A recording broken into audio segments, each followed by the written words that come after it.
નમસ્કાર દર્શક મિત્રો, આપ જોઈ રહ્યા છો સાજી સમાચાર .live. હવે જોઈએ અગત્યના સમાચાર. વડોદરા શહેરના રાવપુરા વિસ્તારમાં ખર્ચી કરનો ખાંચો ગણેશ મંડળનો વિવાદનો અંત નહીં, તમામ પ્રયત્નો પાણીમાં. શ્રીજીની સવારીને પોલીસની મંજૂરી નહીં, મંડળના યુવક થયા ભાવુક. રિપોર્ટર આશીષ ન્યાતી સાથે હેમંત સમદાની, સાજી સમાચાર વડોદરા.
આયોજક છે તે વ્યક્ત કર્યા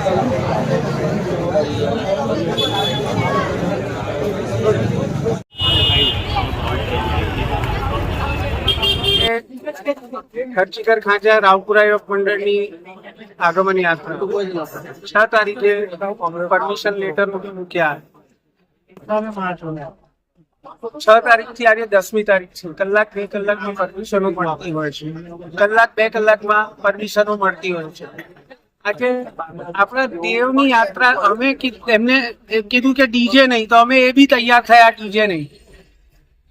5મી તારીખે ઉજ્જૈન ખાતે જે મહાકાલના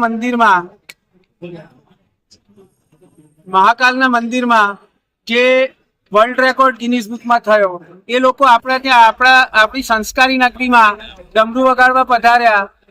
આજે વિચાર કરો એ લોકો શું ઇમ્પ્રેશન લઈને જશે. અમે એટલું કીધું કે ભલે તમે ડીજે ની પરમિશન ના આપી, અમને અમારા ગણપતિ દાદાને અમારા નીત મંડળે આજે નક્કી થયેલું છે. બધા ની એક ઉત્સાહ હોય છે કે પોતાના નક્કી કરેલા તારીખે એમને લઈ જઈએ. આજે એટલા બધા સ્ટબનનેસ થી કહેવામાં આવી રહ્યું છે કે નહીં, ગણપતિ બી અહીંથી નહીં હલે. સમજણ નથી પડતી કે આ શું થઈ રહ્યું છે. ગણપતિ અહીંથી નહીં હટે તો તમે આગામી સમયમાં આગળ એ જ છે કે અમે બી અહીંયા બેઠા છે. આ રીત નથી. અમે અમારાથી કોઈનાથી ગિલાશીપા નથી, પણ આ રીત નથી. જ્યારે અમે એટલા સંવેદનશીલ વિસ્તારથી આવતા હોઈએ અને હિન્દુત્વ માટે જ્યારે જરૂર પડી હોય ત્યારે અમે ઉભા રહેતા હોઈએ. આજે આવા દિવસો આવી ગયા કે અમારે ગણપતિ દાદાની યાત્રા કાઢવાની બી બિલકુલ અમે કીધું ખાલી ઢોલ ત્રાસા પર લઈ જઈએ એના માટે બી ના પાડવામાં આવી. અગાઉથી પરમિશન તો લીધેલી ને? પરમિશન માટે લેટર મૂકેલા હતા, 6 તારીખથી લેટર મૂકેલા હતા. અલ્લે તલ્લે કરતા હતા, નહીં આજે નહીં, કાલે નહીં, કાલે નહીં, પરમ દિવસે નહીં. આ ચાલતું રહ્યું. કાલે મને એવું કીધું કે હવે કેન્સલ. આપ વિચાર કરી શકો, આટલું મોટું આયોજન કરીને અમે બેઠા હોય, તમે આગલા દિવસે બોલાવીને કહો કે અમે પરમિશન નહીં આપીએ. અને એ ગણપતિ દાદાને કાઢવાની પરમિશન નહીં.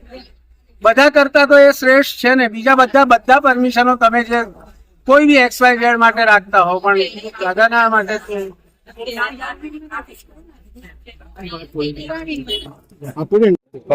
કરવા માટે શું કહેશો?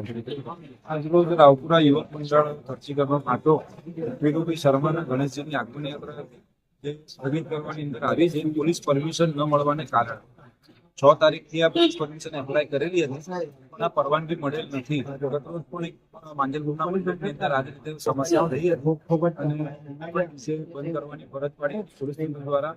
આજે રોજ પોલીસ કમિશનર સાહેબે બપોરે મીટિંગ બોલાવી હતી પ્રતાપનગર અને ખૂબ જ સુંદર રીતે આ મીટિંગનું આયોજન કરેલું હતું અને તમામ મુદ્દાઓ પર એમને ચર્ચા કરી અને સાથે એવું પણ જણાવ્યું કે આની અંદર તમને શું તકલીફ છે એ તકલીફ તમે અમને કાલે 1 વાગે અમને જણાવશો. તમામ એમને પણ આજે એવું હતું કે આજનો દિવસ અગાઉથી ડિક્લેર કરી દેવાની અંદર આવ્યો કે ભાઈ આ તારીખે આત્મનિર્ભર છે અને સૌ પ્રથમ આગમન, જેને કારણે અત્યારે અસમંજસ ઊભી થઈ છે. સીપી સાહેબ સાથે કાલે મીટિંગ છે જ, પણ એનું નિરાકરણ કાલે 1 વાગે ત્યાં મળવા જઈશું. એના બાદ આ નિરાકરણ આવશે. પણ હવે અત્યારે પરિસ્થિતિ એવી થઈ ગઈ છે કે તમામ જે શ્રદ્ધાળુઓ છે, ગ્રુપના સદસ્યો છે, એ લોકો બધા આવીને ઉભા છે, પણ આગમન યાત્રા પોલીસ તંત્ર દ્વારા કાઢવામાં દેવામાં આવી ગઈ છે. ભાજપ સરકાર વોટ માંગી રહી છે તો હિન્દુત્વના નામ પર હિન્દુઓના તહેવારમાં કેમ રોક લગાવવામાં આવે છે? બીજા કોઈ તહેવારમાં રોક લગાવવામાં નહીં આવતી. આ ભાજપના કોર્પોરેટરો આવીને કહે એમનાથી બી ના માન્યા વિચાર લો પોલીસ વાળા. એટલે કેવી હશે ભાજપ સરકાર? મેં તો કહું પ્રજાએ સુધરવું છે કે ભાઈ આવતા વર્ષે કોર્પોરેશનમાં આપણે ભાજપ સરકાર લાવી છે કે બીજી સરકાર લાવી છે, એ પ્રજાએ નક્કી કરવાનું છે. કારણ કે આ જતે દિવસે હિન્દુઓના તહેવારમાં જ એવું લાગે છે કે છોકરાઓ આવનારા ભવિષ્યના જે છોકરાઓ હશે ને એ લોકો આ ગણપતિ જ નહીં જોઈ શકે એવો તહેવાર કરી દેશે આ લોકો.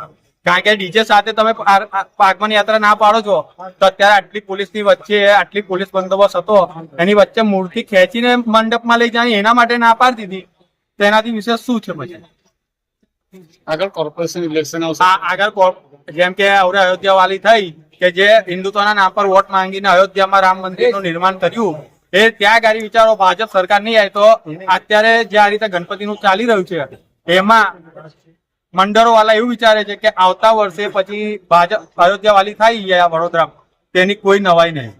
આપનો પરિચય? સન્ની पत्नी. एंड मोमेंट पे आके ये तमाम चीजें, ये बहुत ही दुखी बात है. आप सोचो कि जाहिर एक मंच से प्राइम मिनिस्टर नरेंद्र मोदी जो एरिया जो मंडल का नाम बोलते हैं खर्चीकर खाचा, एक नाम है खर्चीकर का, बहुत फेमस है. अगर नरेंद्र मोदी जी अगर वो नाम बोलते हैं और आज उसी मंडल के लोगों को आज इतनी प्रॉब्लम हो रही है, तो आप सोच सकते हो ये भारतीय जनता पार्टी जो हिंदुत्व की बड़ी बड़ी बातें कर रही है और पुलिस को आगे रख के ये सब दमनगिरी कर रही है. पुलिस का इसमें कोई कसूर नहीं है. पुलिस जो ऊपर से आदेश है उसका वो पालन कर रही है. मेन इसमें अगर कोई विलन है तो भारतीय जनता पार्टी के नेता है. अब बड़ौदा की जनता को सोचना है कि आने वाले इलेक्शनों में हमें क्या करना है, क्योंकि हर बार का ये प्रॉब्लम है. हर बार गणपति का जब भी हमारा त्योहार आता है तब हर बार मूर्ति को लेके होता है असमंजस. फिर अभी डीजे को लेके हुआ. डीजे ना बोलते जो उज्जैन से जो लोग आए हैं, जो ऐतिहासिक जो वर्ल्ड रिकॉर्ड किया है, एक बड़ौदा शहर है, संस्कारी नगरी है, एक लोगों को भी देखने को एक अवसर मिले वो करने को बोल रहे हैं, तो उसकी भी अगर परमिशन मना कर रहे हैं तो आप सोच सकते हो ये हिंदुत्ववादी पार्टी है या कौन सी पार्टी? तो राम के नाम पे वोट लिए जाते क्या कहेंगे? तो वही है ना, राम के नाम पे जो वोट लिया तो वहाँ के लोगों ने तो उनको पर्चा दिखा दिया.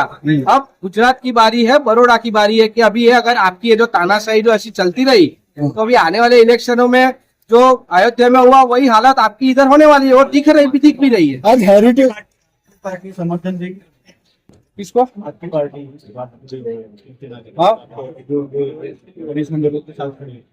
हमारा समर्थन पहले दिन से है.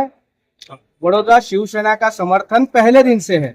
आज ऐसा नहीं है कि आज ये हम लोग पहले दिन से, जिस दिन जो जय ठाकुर जी है जिन्होंने बात किया था जब मूर्ति का जो इश्यू है, तब भी पहले सबसे पहले हम लोग उनको जाके मिले थे. आप उनको पूछ सकते हो. अभी आपका क्या मानना है? मूर्ति निकलनी चाहिए? तो मूर्ति तो निकलनी चाहिए, आस्था का सवाल है, और इसमें कोई परमिशन ये सब की जरूरत क्या होती है समझ नहीं आती है. क्या सीएम प्रोटोकॉल की वजह से ये सारी चीजें हो रही है? क्या सीएम आने वाले हैं या एचएम आने वाले हैं शहर ऐसा तो कुछ कोई अखबार में कि ऐसा कुछ हमने तो कुछ पढ़ा नहीं है कि सीएम आने वाले हैं. क्या सीएम और एचएम की व्यवस्था में पूरी पुलिस लगी हुई है, इस वजह से यहाँ पे प्रोसेशन में पुलिस बंदोबस्त नहीं मिली?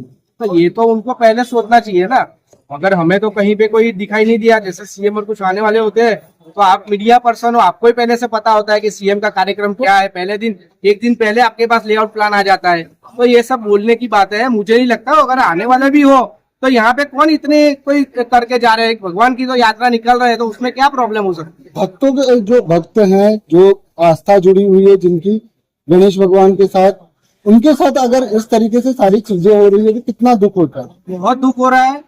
ये जो इतने आज लोग खड़े हैं वो तो है ही. आपके माध्यम से, आप सब मीडिया माध्यम से बड़ौदा शहर क्या पूरा गुजरात जो ये देख रहा है, ये सब लोग दुखी है कि जो सरकार को हमने हिंदुत्व के नाम पे वोट किया आज वही यहाँ पे रोड़ा खड़क के बैठी हुई है।